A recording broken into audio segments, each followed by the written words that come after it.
All of these slots have some dirt in them. I'm going to make sure right now that it's not the dirt that's holding up the string. I can clean the dirt out with my saw. No, that's okay. When I'm filing or sawing, I want to be sure to slightly back file it, sort of the opposite of what we did at the Tune-O-Matic Bridge saddles. You want the string to come up and lead off the front edge. And I don't take much off before I string to pitch in the plane position and check it. I'm being especially careful right now to back file these slots. It's really only the E string that's too tall. I'm worried that it's being held up at the rear of the slot, and if I were to file too fast, it would drop and start buzzing on the fret. A lot of times people that file slots file uphill like this, so it actually goes high and up towards the back end. When that happens, the back of the nut's holding the string up, and when you go in there and file on it, it drops all of a sudden to its true depth at the front. So you want to be very careful about that.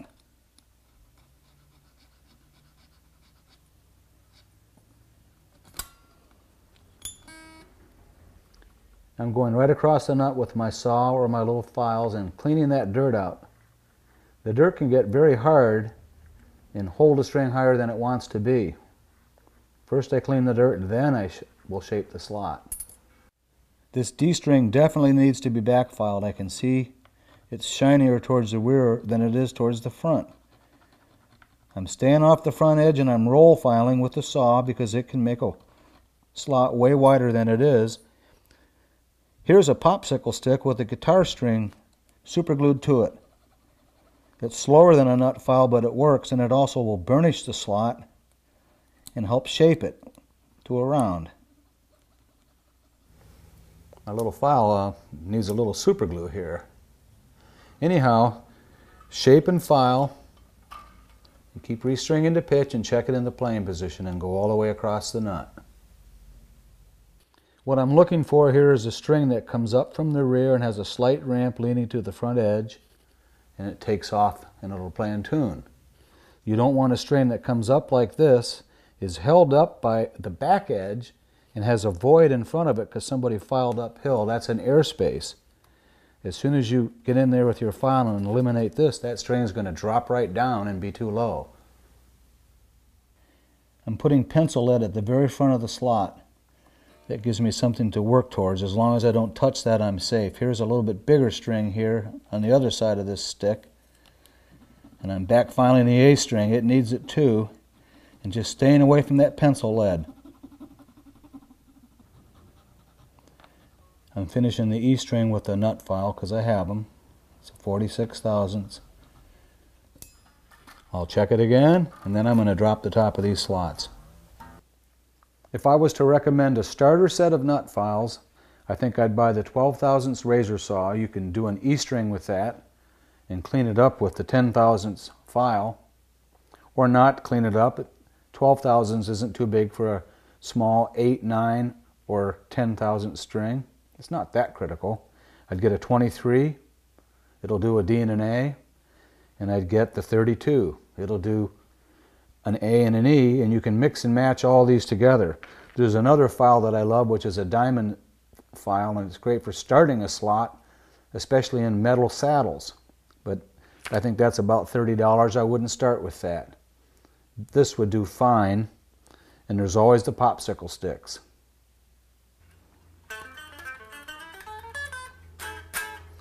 A professional would want all the nut files so when they get to the very final stage of shaping, they have a file that matches the string.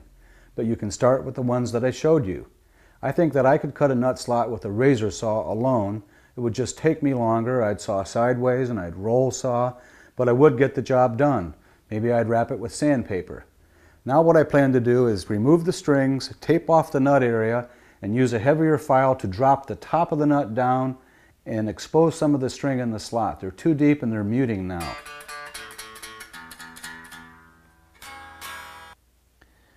I'm using a pretty coarse file to get the high part down in a hurry. This is pretty typical of a factory nut where the strings are way too deep in their slots. I like to see about 1/2 of a string diameter in the slot so it's exposed to ring cleanly. I'm going to follow this up with my lawnmower file, and then I'll polish it with some sandpaper.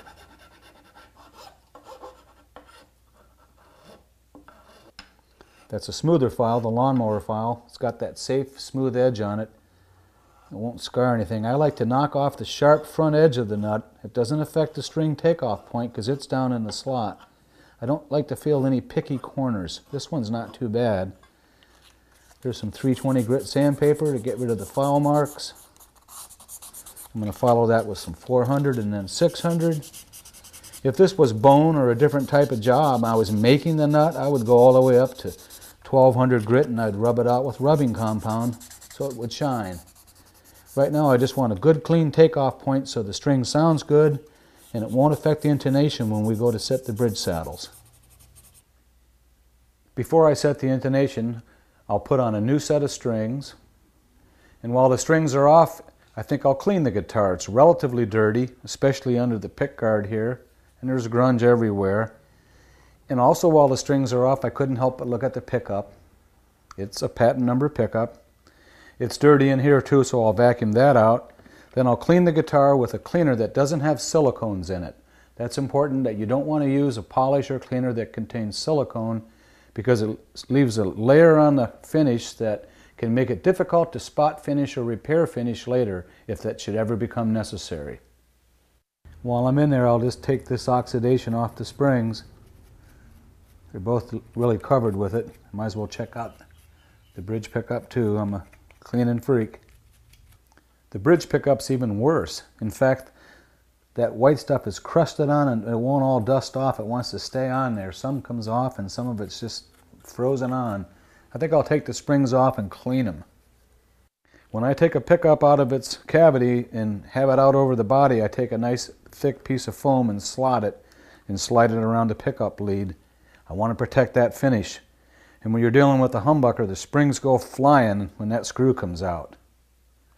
I'm just going to give these a little bath and bring them back in a minute. All that fumbling and potential scratching of finish and parts is what caused me to come up with the early wine humbucker spring clips.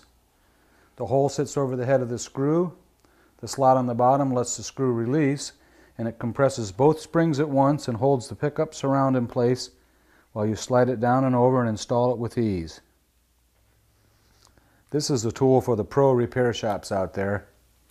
If you've ever fumbled with this job the many hundreds of times like I have, you'd love it.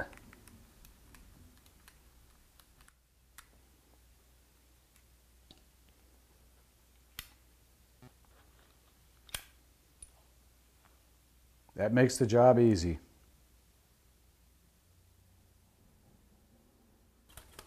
Get that last bit of dust, any brass shavings away. I'm about to clean this guitar. It doesn't need much, just a light cleaning and polish before I put the new strings on it and set the intonation. This is Freeman's Famous Furniture Cream. I use it because it has no wax or silicones, and it's the silicones especially that I don't want. I don't work too big of an area at once. And you let it sit for a second, it'll pick up the dirt, and you come back with another rag and remove that. Don't want to let it dry though, that's why I don't go too far. I didn't take off the control knobs because the more you take them off, the more they wear out. Then they won't fit right. And this one fits a little tight anyway, and that was the knob that we had trouble with. If you have a potentiometer that has a really tight fitting knob on it and you pull the knob off, you can actually pull the shaft right out of the pot if the knob's too tight. There's a couple of spots out on the edge that the polish is not picking up. I'd put a little saliva on that, right on my fingertip. It's surprising that saliva will clean things that other stuff won't. Don't tell my customer. You can use any kind of guitar polish that you find in the stores. I just like that Freeman stuff because it doesn't have any silicones. Now I'm using lighter fluid, that's naphtha, to clean the fretboard. It's quite dirty. I'm wearing a glove because it's petrochemical. I don't like getting it on my skin, it gives me cracks. When I get this nice and clean, I'll put some oil in the board. I think I'll get the face of that peg head while I'm at it too with a little of that cream polish. The board's clean with naphtha. I got a lot of dirt off of it. Naphtha is good for cleaning hardware, finishes that the cream won't take off. Often naphtha will. It's a good all-around solvent in the shop. It's lighter fluid. Now I'm going to put some fretboard oil back into the wood and string it up. There's lots of fretboard oils out there. I like this one Stu Mac has. It's got linseed oil in it. I don't mind getting a lot of it on, but I don't leave it on long. You don't want to get it on the hardware or the finish because the linseed oil, when it hardens, if you don't get it off, is tough to remove. But it's good for wood. There's other solvents in there. I don't know what they are. I'd let that sit on for a minute or two and soak into the wood and then remove the excess. I took the mounting ring off the rear pickup on this guitar because it has a creepy look. It's kind of melted on the bottom. Any heat that could have done that would have had to melt the lacquer too. It's got a shrivelly look to it, and it feels a little sticky. I call this rotten plastic. There's a lot of guitar plastics from the 1960s into the 70s that are doing this today, especially on Gretsch and Gibson guitars, but not on all models. Some might have it and some wouldn't. It's some form of gas escaping from the celluloid material this is made out of that can corrode the gold parts for sure. It turns them all green, and it will cause this thing to fall apart eventually. I'm going to put a replacement mounting ring on this guitar and save the part for the customer and recommend that he throws it in the trash. Here's an L5 pickguard from 1973, the same year as this. See this little crystal area back here? It's like fractured glass. The X is the center of it. This is definitely rotting plastic. You can see that shiny ooze on the surface. That's not dirt. That's just from touching it. When you do that, it smells bad on your finger, and then little droplets of moisture come to the surface. Some sort of chemical. This should go in the trash because this is going to ruin your guitar, especially if you leave the case closed. It seems to happen most often when it's not played very often. This is 80 grit Mylar back gold sandpaper. It's real tough. It's adhesive back that might take me a little while, but I'm just going to sand this down until they match in thickness.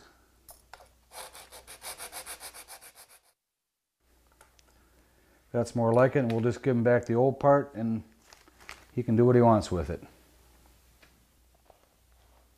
In my new book, How to Make Your Electric Guitar Play Great, I must go through a dozen different ways of putting strings on various brands of guitars, and I won't go into it here. We're doing a setup, and when I do a setup, I put on the simplest string tie that I can because I may need to take the strings off in a hurry if a problem arises. I expect to go through from 1 to 3 sets of strings on a setup, and I figure when the customer gets the guitar back, they'll probably put on a new set of strings within a week or so anyway, and they can do it any way they like.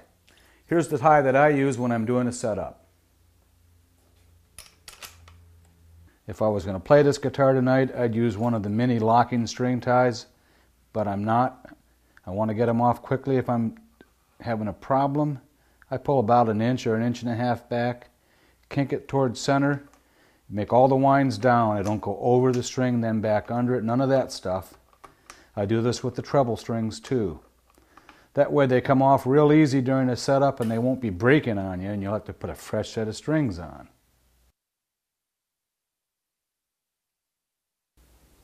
We'll get the strings on, then we can set the intonation. That's the Peterson VS1. It's a great strobe tuner at a good price. It's small too. It's accurate to within 1/10 of a cent. You can do the buzz feet and tuning system on this and anything else you'd want to do. Here's my other favorite tuner. It's the Korg DT7. I like it because it's small and portable, and it has the buzz feet and tuning system built into it. This is the one I take when I go out to play a job. My Gibson Firebird is feet and eyes, so I need this tuner to tune up. It's also a good tuner for any shop. It tunes regular guitars, and it's close enough that you could actually set the buzz feet and offsets with this tuner. I feel a little silly showing you how to tune because I think almost everybody in this modern guitar world has a tuner and knows how to use it, but I'm going to do it anyway. Here's the open note. There's the closed note. It's still flat, but it's getting closer. When you tune the open string, you have to watch the strobe when your hand's off the tuner. Just the weight of your hand on a tuner or on the peg head will make it go out of tune. Watch this. That's just touching it. So you've got to take your reading with your hand free of the tuner. You've got to be sitting in the playing position. You wouldn't play the guitar laying on its back, so you can't set the intonation that way. Hit the open string, then the fretted note at the 12th fret. They should match. Since this one's flat, I'm going to use my screwdriver and turn the screw clockwise and bring the saddle forward. I find with the Gibson saddle that it's good to give it a little shove with your finger after you've adjusted it. And once you make this adjustment, it's going to put the open string out of tune again, so you have to start over back at the tuner. You'll see a lot of people set intonation by hitting the harmonic at the 12th fret and then comparing the open note to that and adjusting the screw. For me, that's incorrect. You want to use the open string and the fretted note. My open string reads in tune here on the tuner, and so does the fretted note after I adjusted it. But my harmonic is reading flat. So don't trust the harmonics as a way to set your intonation.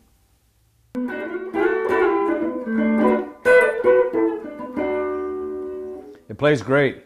Well intonated, low action. I measure that at the 12th fret with the strings open. On the low E, I've got just a little bit over 3/64. On the high E, just a little bit under 3/64. That's low action. You can get away with that on a fretless wonder like this. The last job we have to do is to set the pickup height. Before I put on fresh strings, I set the pole piece height, and I just did it. I lower the outside pole pieces flush with the cover, and I can't do this with strings on, by the way, because I use a radius gauge.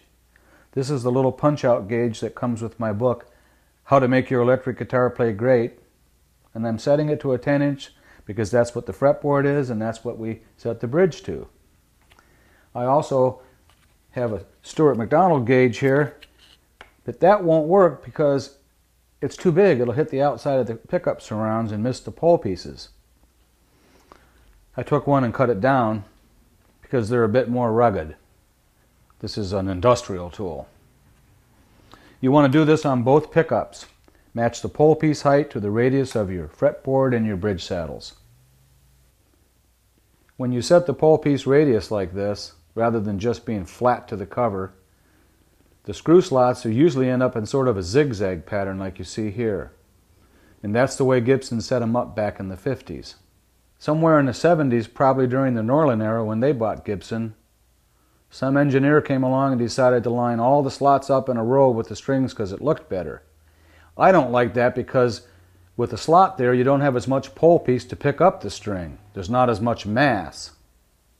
I'm not sure if Gibson even radiused their pole pieces during the 70s, or even if they do today. It's something that a lot of my friends do and I like to do. It seems to make sense because they're adjustable. I don't mind seeing pole pieces that go at a right angle to the strings, or even in combination with a zigzag. I just don't like seeing them in a straight line if I can avoid it. And it seems to be a good starting point to radius them to the board and to the strings, and then adjust them individually by the sound of each string. With the pole piece radius all set, you set the height of the pickups by raising or lowering the height adjustment screw and pressing the two E strings down at the last fret. Raise and lower until you get a gap of 1/16 of an inch between the bottom of the string and the top of the pole piece. That's a 1/16 of an inch. The same on the bridge. I got this measurement from my new book, and it's on page 116. It's my friend Albert Garcia's setup from Whittier, California. After he does that, Albert goes back to the bridge pickup and lowers the bass side another 32nd of an inch to get rid of some of the woofiness. In that same book, on the back side of that page, on page 115, There's a setup for a 1959 Gibson Les Paul that had never been touched, came out from under the bed. The factory setup at the neck was 1/16 of an inch, just like Albert. At the bridge it was a little bit lower, 3/32 of an inch. All these measurements are only starting points anyway. From this point you go by ear. Plug into the amp and listen to it.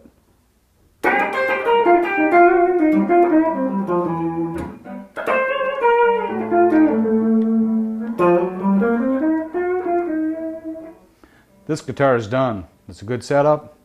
We're going to put the cover plate back on and the truss rod cover. Give Harold a call, and his 17-year-old son's going to be real happy that he bought this one.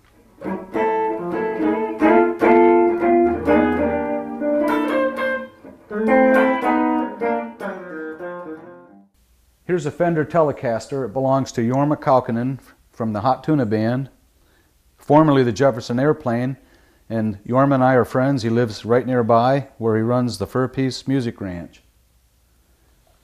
He picked this up on the road and he's been playing it on the neck pickup. He never tried the bridge pickup till he got home, and it doesn't work. Someone's rewired this with Joe Barden blade pickups and probably just made a mistake in there. Let's open it up and see what the problem is. This one tie-off point that has a little heat shrink tubing on it, and I thought was a neat job, is the culprit. When I pinch that joint, the pickup works.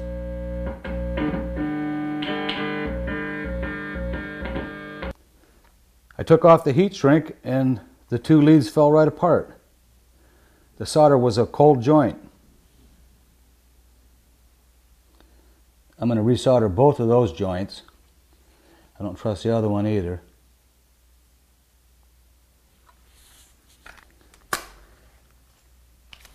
Reheat shrink them.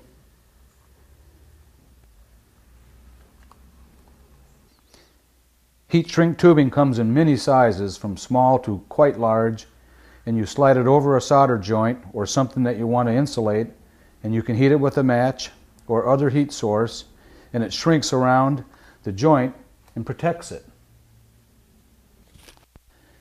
I desoldered the grounds, stripped back that green insulation, and got a clean wire exposed, and I'm tying it onto that bare wire on each one. I'm going to slide a loose piece of heat shrink right down to the base of that wire so all the bare wire is covered, and then I can expose the lead and resolder it. Now I have both ground wires hooked together, twisted and soldered, shielded, and I can solder them back to the pot. Even though I think the circuit would work right now, next I'm going to rewire this switch. It's very sloppy. They are not good solder joints. The white insulation is melted through. The same person's been at the switch too. If you don't have schematics, it's a good idea to make a drawing of what you're about to take apart, especially if you don't have a great memory like I don't. I'm going to cut these wires out instead of trying to unsolder them. This device is called a solder sucker. You can melt the solder and it'll suck it out of there. Clean the hole up so you got a fresh hole to put the wires into. When I said I was going to cut the wires out, what I meant was snip off most of it. I still had to unsolder them. There's just a lot of melted plastic that was in my way I couldn't see. This is what we call pushback wire. You can push it back when you solder it and then push it back over the joint to insulate it. It's the kind of wire that Fender used. Probably still does on a lot of their guitars. Pushback wire makes it easy to expose the wire and solder your joint.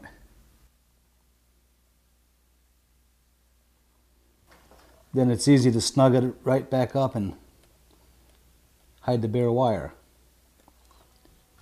Pushback wire. There we've got nice clean joints, nice and shiny. Nothing's going to ground out here. We'll put it back together and give it a try.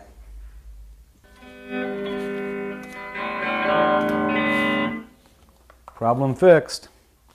You notice that I've taped off the area so I wouldn't get solder on the finish. Both these tools are for removing solder.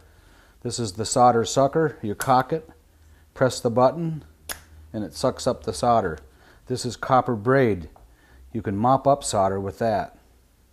I'm working on a pot that has a lot of dirty solder on it.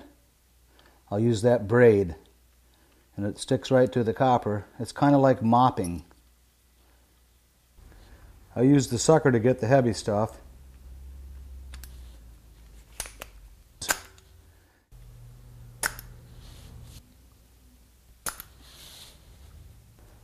And the braid will clean a pot beautifully. You can make a really ugly pot brand new again. Get a good clean place to solder to. It works as I thought it would. We also put this neck in the neck jig and leveled the frets and gave it a good setup just the way Jorma asked. He told me how he wanted the outside E strings, and I set the remainder of the bridge saddle radius to the 9.5-inch radius of the board, and it's playing just the way he likes, I hope. We're going to find out in a minute because he's on his way over to pick it up. I put a couple of amps in the background. I hope we get him to play for us. We'll find out. When Jorma gave me his Telecaster, the outside E strings were at the right height for him, for the action that he likes. So I set the rest of the strings to a 9.5-inch radius, which matches the fretboard. Here's a listing of the setup specs that Jorma's guitar has been set up to. I thought you might like to see this, and it pretty much speaks for itself. You've got all the critical measurements that you need here at the 1st fret clearance, 17th fret string height with a capo on, and the pickup pole piece height. Come in! Hey kids. Hey. All right. Good Lord, everybody's here, yeah. Vanessa. Hi. Hey, how you doing? We're in luck, just as I promised. Here's Jorma Kalkinen, fresh from the Fur Piece Ranch. You don't get him off the ranch often. Hey, nice to be here. I've been looking forward to this, actually. You've been looking forward to the guitar. Yes, I have. Well, it's always nice to see you, but I have been looking forward to the guitar. You know, the neck just didn't feel right when I got it. I got it secondhand from somebody else, and I just wanted you to take a look at it and make it right for me. I'm your man. Sure looks that way. There's only one way to find out. Give her a test ride. All right. Well, let's see. We'll need to create a tune, just in case it becomes a hit and we become millionaires overnight. How about Dance Place? That's where we are. Let's call it Dance Place. Now let's play in the key of A. What do you think? That's fine. I like that key. 1, 2, 1, 2, 3, 4.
Thanks for being here. Thanks for having me. Thanks for fixing the guitar. It's great. Good. Take her home and play it. You bet. See ya. I'm about to install a set of TV Jones gold-plated Filtertrons in this brand new Gretsch Bryan Setzer model. The customer wants the new pickups because TV Jones has a different spacing for the bridge than he does the neck, and you get better string coverage over the pole pieces. Along the way, I'll give you a few setup tips because we're going to give this guitar a quick setup, and I'd like to show you how to dismantle a brand new, perfectly clean guitar very carefully. I put draftsman tape on the top here and a little pen mark to align the bridge. I did that at each end so I know where it is when it came in, and I can replace it that way. Although I might not replace it where it is now. If it doesn't play in tune, I'll put it where I want to. The factories don't always get them exactly right. This is an index card that I folded up and slid underneath the bar as I removed the strings, because it's very easy to scar the top. These will whiplash around on you, and I want to keep this thing clean.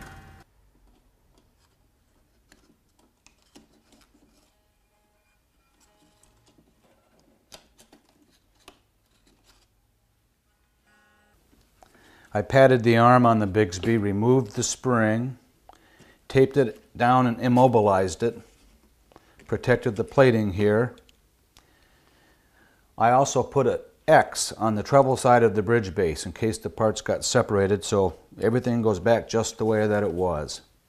I'll even go so far as to punch a hole in a piece of this canvas-backed rubber, it could be anything, and put it around my screwdriver when I remove gold-plated parts or brand new parts, just to keep from slipping. I mark every part, even if it's an identical part like these two mounting rings. Everything gets indexed so I know exactly where it goes and which direction it went. Now I know where that pot goes. I mark everything, and I protect everything with a pad. At least while I first loosen it. Once it's loose, I'm not too worried about it.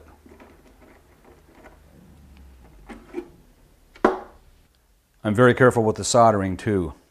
Piece of paper over the top, piece of foam on top of that, a set of vice grips holding a small board with a hole in it that holds the pot while I solder, so my hands are free. Following Tom Jones's instructions, I put the pickup hot lead on the outside lug.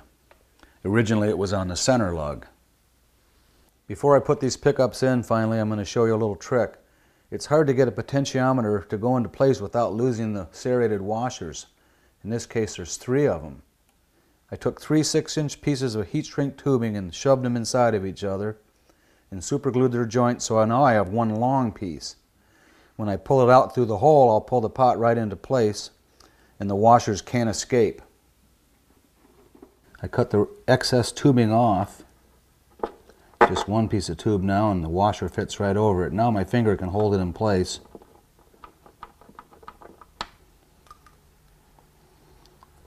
While I put on the nut.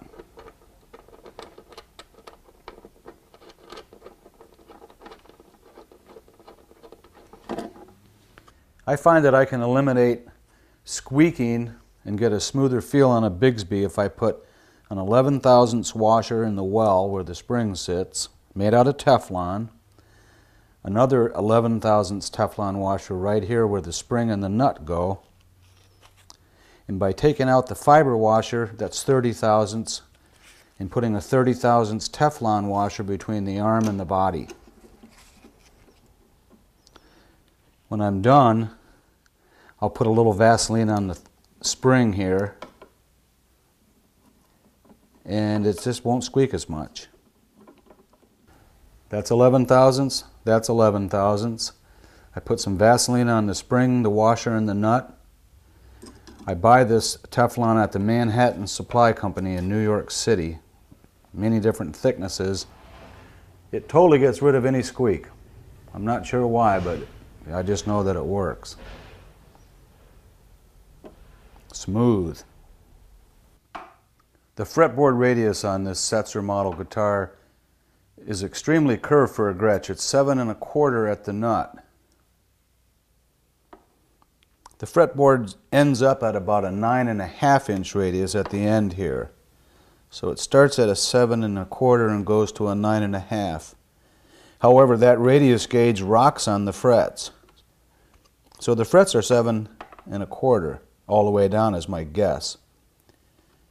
My guess is this fretboard was intended to be 7.25 and just sort of happens to have some areas that are 9, probably from handwork. I'd have to check into that and see if the Setzer model is supposed to have a 7.25-inch fretboard radius. I think I would level these at 7.25 with the radius block. The radius becomes important as I'm stringing this thing up for the first time. I haven't played it yet. It's got a 12-inch radius at the bridge. That's a total mismatch to a 7-inch. That means if I drop the outside strings low enough to be comfortable to me, I think the center is going to buzz, but we'll find out. I like to put my D string and G string on first when I'm using a Bigsby because it keeps the tailpiece centered and it won't wobble from side to side and scratch the top. When I put strings on a Bigsby, I like to pre-bend it and put a kink in it so it wraps around the retainer bar and onto the anchor pin. You can do that with a pencil or a wood dowel, just wrap it around it. I keep one with a little brad tacked into it that I can pin onto it and get a really tight bend this way. Then it installs much more easily. After I bend it on the stick, I continue the bend by hand. I really want to get a nice round bend. If you don't get it, it's not going to stay on the pin while you're trying to tune up. Having the pre-bent string is a big help.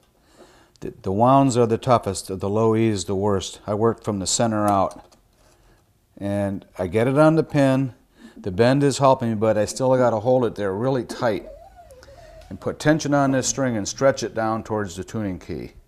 If you let go for a second, it's going to fly off and scratch the finish, even though I've protected it. I'm holding good tension on this as I put the string into the tuner. I've got tension on the string. I'm in the tuner now. These are Spurzels. Usually people will pull the string tight through the tuner, tighten the lock post on it, and almost no winds at all. You're at pitch. I'm not doing that. I'm going to add extra string on it. I'm not going to use the lock post because I want to be able to take these strings off. This is a setup. If you pull the string straight through, see the tension I'm keeping on this string? Spurzels aren't really designed for this much wrap, but that's okay.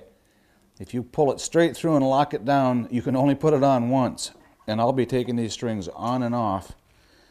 And they're a special brand that I can't buy in town that the man sent with the guitar. The bridge saddle is definitely a 12-inch radius, as I thought it would be, because that's the way these Nashville bridges are made. I'm going to file down the outside strings working towards center and get my 7 or 9-inch radius. I'll shoot for a 7, but I don't want the strings to hit the back of the bridge. But we're not going to fix those bridge saddles on this tape. We've already done enough of that. Right now I want to get on to some electric basses, and they're not just any basses, they belong to Jack Cassidy. Jack, along with Jorma, started the Jefferson Airplane, and together they still play in their band Hot Tuna. Jack's coming up from the camp with 2 basses, a 53 P bass, the kind with the telepeg head, and a 63 Sunburst. Apparently that Sunburst has the most problems. He put flat wound strings on it trying to get a Motown sound, and the neck went like that. I haven't seen it yet. I do have a fix for that. Also, the 63 has what I would call a shrinking pick guard. I'm willing to bet anyhow, because he said he can't raise or lower the P-bass pickup. He'll be here in a few minutes, and I'm very anxious to get my hands on both of these basses. I've tried to adjust it and it's really tight. I've left it alone, particularly on the 63. That's got a problem there. I put some Road Sound flat wounds on to a couple of weeks ago, and the neck came up so not much on that. I figured I'd bring it to the master here and not mess with it all, because I haven't taken your class yet, so I don't really know what I'm doing. I haven't really learned from the master of guitar repair, so I figured I'd bring it to you and see what you could do with it. God bless America. Yep, and we'll just drop what we're doing and get right on these, Jack. I can't believe it. That's on tape, too. All right, Jack's gone back to the Fur Piece Ranch, do a little practicing for his gig this weekend with G.E. Smith. He wants us to make this into a Motown bass, and that's using flat wounds. I said, why don't you use a lighter gauge? Nope, he wants heavy Fender strings with a 105 on the top. These go 55, 70, 90, 105. To do that, we have to get the neck straight. My approach will be to remove the neck to adjust it, not try to adjust it as he did and scratch the pick guard.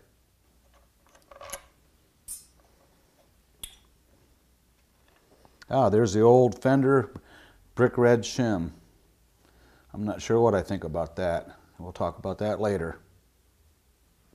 This fiber shim measures 13 thousandths. I've seen more than one used. What I don't like about it is it sits at the butt end here and raises it up so it creates an airspace or a gap. Then you come in with 4 screws and tighten them down, and it's like a clamp. And since there's an airspace, you can actually kink the wood. And that creates a rising tongue in the fretboard. We won't know if it has that until we try to adjust the neck straight. I put an ink mark at the top of the nut as a reference point. It won't mean much later because I'm going to change the whole geometry of this nut and the thread, but it tells me where it is right now when it comes in. Let's say that the rod is broken or the nut is stripped. This is my proof to myself that this is where it was when I first touched it.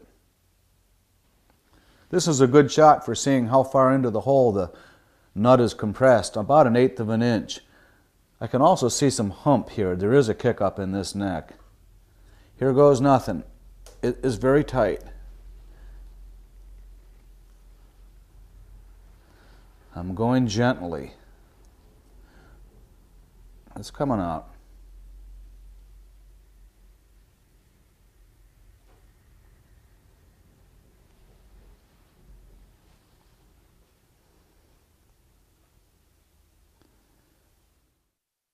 This is clean. I'm going to put a Q-tip in there and pull out any dust or dirt, but it's quite clean. I'm going to lube this with some Vaseline, make a spacer to take up the slop. Here's the brass spacer that I made on the lathe. It's 3/8 diameter with a 3/16 hole drilled through it. I've also drilled a small hole in the edge of it so I can get a tool in there and pull it out if I don't want it. Let's say it was too thin or too thick. It can get stuck down there and it's hard to remove or shake out. These are 2 hardware store washers. I drilled a 3/16 hole through them. You could do that and stack them up and get the same effect. I make mine on the lathe because I can never find washers that'll fit in the hole. This one goes in, but this one doesn't. So I've got to file or grind it down in size, and it's just a bit of a pain. But you could do it in a few minutes. So this is ready to go in the hole, slide over the truss rod. I'll put Vaseline on the truss rod nut, install it. It'll catch on to new threads now and be spaced properly, gain new compression. And what I'll do is keep the rod totally loose and back bow the neck by hand. I'm helping it go straight. Then I'll tighten the nut. I'll do that in the neck jig. I've got the neck bolted to my surrogate body. That's a block of wood that bolts into my neck jig, and I'll be able to do the setup there. I might even level these frets a little bit. I put Vaseline on the threads and on the face end of that nut so when it bears against the spacer it's not going to have friction. Now when I tighten it up, it's going to stick out probably a little teeny bit, but be almost flush with the end of the neck, as it should be. This is my setup for clamping a back bow. I've got protective cawls on the fretboard and the back of the neck. I can use a level or a chunk of wood, anything straight. One clamp and squeeze it into a back bow with the rod loose. Then the rod is not being asked to take the neck there, only hold it when it gets there. I'll give it a pretty healthy back bow, string it up and see what I get. I've got some back bow in the neck, not a lot, but quite a bit. And I've lowered the strings at the saddle all the way down to the bridge, so low it's ridiculous. And that brings the action way down at the neck. That's almost ridiculous. What I'm trying to do is tune the pitch with the strings as low to the frets as possible so they pull end to end on the neck and keep the compression that I just got, rather than being up and in the air like this and they get the advantage over the neck. Pull it into an up bow and it's like a bow and arrow then. All I want to do is be far enough off the fret that I can actually get the note to pitch. We're creeping up on the action this way. Then I'll raise the action till it's comfortable. I took down specs when Jack brought this bass in, and it had 31 thousandths of relief at the 10th to 11th fret. That's with the round wounds, and he liked that setup. If I can come anywhere close with this with flat wounds, he's going to be happy. I'm bringing these strings up to tension, but they don't ring clear because they're too close. It doesn't bother me. I'm sort of feeling if they're in the area, just judging by the tension on the string. Once I'm in the ballpark, I'll raise the saddle a little bit to try to get a clear note. We're coming from the bottom up rather than the top down, and that'll keep the neck straighter. I've got my surrogate body block of wood clamped to the bench here. I stuck a pen underneath there to tilt it in the plane position. It's clamped pretty firmly. I've got a 34-inch notch straight edge that I made from a long straight edge. And I'm checking the relief, and I get 38 thousandths in the same area that it had 31 before. That's not bad. I think I've crept up on the action quite well with these high tension flat wounds. Before I put this back on the body, I'm going to put it in my neck jig and get the neck as straight as possible and kiss the tops of these frets. They're original frets. They're about 36 thousandths tall, and a couple of them seem high. I don't want to take much off because I don't want to mess with this vintage instrument. This is not a fretting tape, so I'm going to go do that, and when I'm done I'll be back and we'll put it on the body. While Adam is dressing frets on the neck, I'm going to take care of this volume control. Jack asked us to clean it. It's real scratchy. At the same time, I'm hoping that I can free up the pick guard, which is gripping the pickups so tight they can't go up or down. And since I don't want to put this shim back in if I can avoid it, that means the neck's going to sit a little bit lower. I'll need to lower the bridge and probably the pickups. This is a tricky operation. As soon as I removed the screws, I could feel and hear the pick guard finish shrinking in the direction it's been wanting to go, inward, for almost 40 years. The screws were all leaning towards center, and once released from the metal plate down below it, that pick guard shrank right up. You need to work on them quick because they'll continue to shrink. I've got to make a choice. I'm going to ask Jack whether he would like me to enlarge the holes in the aluminum, plug all the holes and re-drill them, or try to stretch the screws back into the original holes. That's not easy. While I'm waiting for Jack to call and decide what he wants me to do about this misalignment problem with the holes, I can go ahead and clean that noisy pot and scrape the perimeter of the pick guard here so it goes around the pickups again. It was really tight, because now with the pick guard removed, these are adjustable. They will move. I'm using an X-Acto blade, and I'm going to scrape every surface at the same amount all the way around until it fits back on again. I'm also using a series of files. Everything's equal.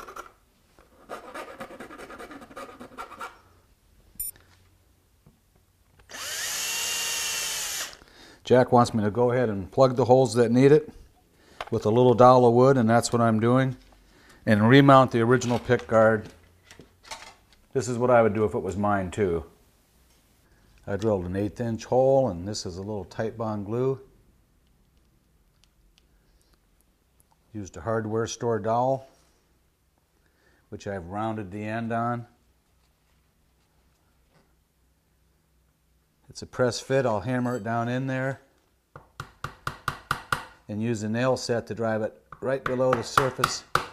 I won't even have to use a chisel to pare this flush.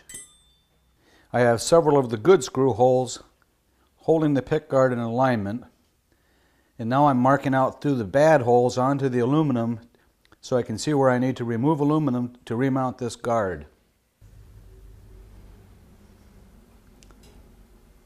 That's mostly all aluminum through that hole. There's no way a screw would go through that. You can see how much I'm moving a lot of these holes in order to get where the pick guard is now. It shrank that much. I drilled a larger hole in a piece of plywood, and I'm filing down into that hole until I get into the black area that I marked out. This is the last one, and it's ready to go back on. I'm also going to trim this edge of the pick guard because it's peeking out from under the plastic. There and right here.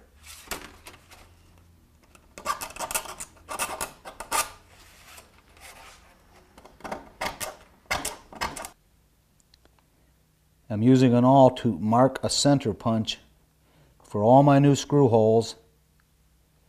I'll be drilling into half of the dowel and some of the bodywood. That's a hard hole to drill, so you want to be sure to be on center. The pick guard is located around the pickups and aligned by the few good screw holes that remain, so it's right where it wants to be. It just shrank in for 38 years. Some people would replace the pick guard on this instrument and put the old one away. I don't think that makes much sense.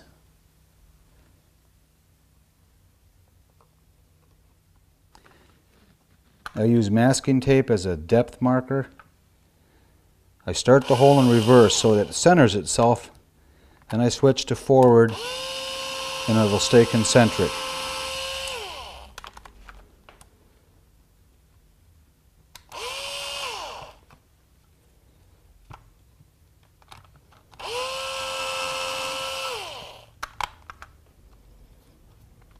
I'm ready to put this back together, so I better clean out this pot. I'm using contact cleaner.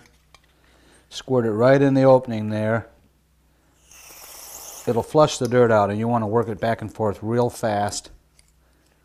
I think I'll do both of them as long as I'm in there. And we'll see if it doesn't clean up that sound. The electronics are actually in very good shape here. Clean and pretty. I vacuumed out the dust. Both of these old Bakelite saddles have a split. There's plenty of Bakelite there and the thread is held, but on this end it's splitting open. I'm going to super glue that together. Try to find some Bakelite and make some dust out of it and fill it with that. I may chase the thread out. It's warped too, but I don't care about that because it plays well. But I'd hate to see that strip out on him. I'm going to fix that for Jack. While the bridge saddles are drying, I put some super glue in there and some scrapings from the burrs on those Bakelite saddles. I ground it into powder and packed it in there. I'm putting machinist stick wax on these gears here. When I tried to tune the pitch on the D and the G, they barely want to make it. They're squeaking. All I can tell you that this seems to me like a cross between beeswax and grease. It's the perfect thing for this kind of a problem. Now the tuners are turning real easily. No sound, they're coming to pitch well. Once they work in, you can take the excess off. I think any machine shop supply would have machinist stick wax. Johnson's number 140 stick wax. Looks like vintage 1950s to me, and you can see where that would last for a long time. It's great on gears and other things like that. There's a good close-up of the repaired bridge saddle. The E and the A saddle had 2 cracks, one on each end. The D and G saddle only had 1. I ran water-thin superglue into the fissure, and it got right into the threads. Put some of the scraped-off residue from the bottom of the saddles to give me a little black filler, and followed that with medium viscosity and let it dry overnight. It got very hard. And then I filed it right flush to the original factory saw marks on this Bakelite. The superglue did coat the threads, so I chased out the threads with a 832 tap, and they're working great now. I'm holding the outside strings down at the last fret and measuring the pole piece height. I get 1/8 of an inch on the treble side and a 1/16 of an inch on the bass side. That's how Jack sets it up. The way Jack has these saddles set, the radius is closer to a 14 than a 7. The strings are flat in the center. I'm going to ask him about that when he picks it up, see if that's by preference or would he rather have it set to a 7 1/4 inch radius. I did end up putting the machinist wax on all the gears. I've had the strings off so many times. They're all stiff and squeaking when you get there. This bridge saddle radius thing's been bugging me, so I called Jack and I said, "Are you sure this is what you want?" He said, "No, that's what I brought it to you for." So I got permission to go ahead and give it my setup, which was to lower the outside strings and raise the center strings and give it a 9 1/2 inch radius. I'm not quite at a 7 1/4, but a 9.5 and a 7 1/4 are very close. It's hard to see the difference. Now we have a nice curve to it, and it's a little bit lower action. I had taken it to a 7 1/4 in the center, but it felt a little too stiff. So I'm curious to see how Jack likes this setup. Then I reset the intonation and it's ready for him to pick up. There's no doubt that one reason this bass sounds so great, like a piano almost, is a light swamp ash body and the fact that the strings are strung through the rear telly style. Huge steel ferrules pressed into that toneful wood give great string coupling to the body. When Jack brought this bass in, he thought he wanted flat wounds on it, and I talked him out of it and he agreed. It just has this bright, trebly sonic sound that you couldn't get with any other bass. We set up his 63 precision with flat wounds. That'll give him the Motown sound. We're just leaving this one alone. That's the sound. You put a metal saddle on here and you'll change the sound. And that's why you get that dead sound. I mean, not dead, but I mean it's a muted sound. See, that's not a metal on metal sound back here.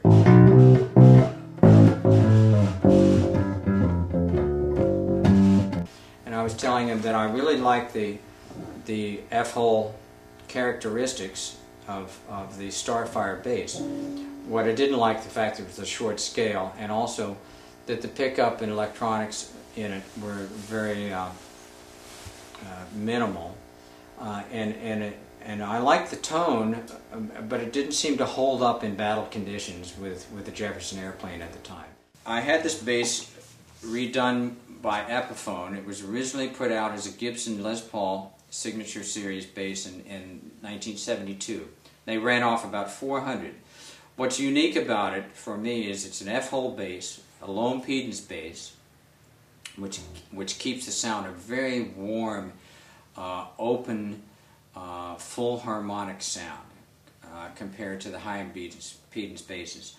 But also it's a full-scale 34-inch neck. I enjoyed the sound of an F-hole bass, the acoustic properties of it, the way you could hit nice chords on it.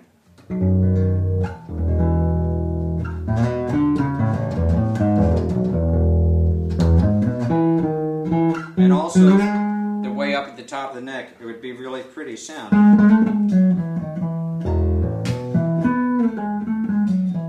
Yet, when you go down the neck,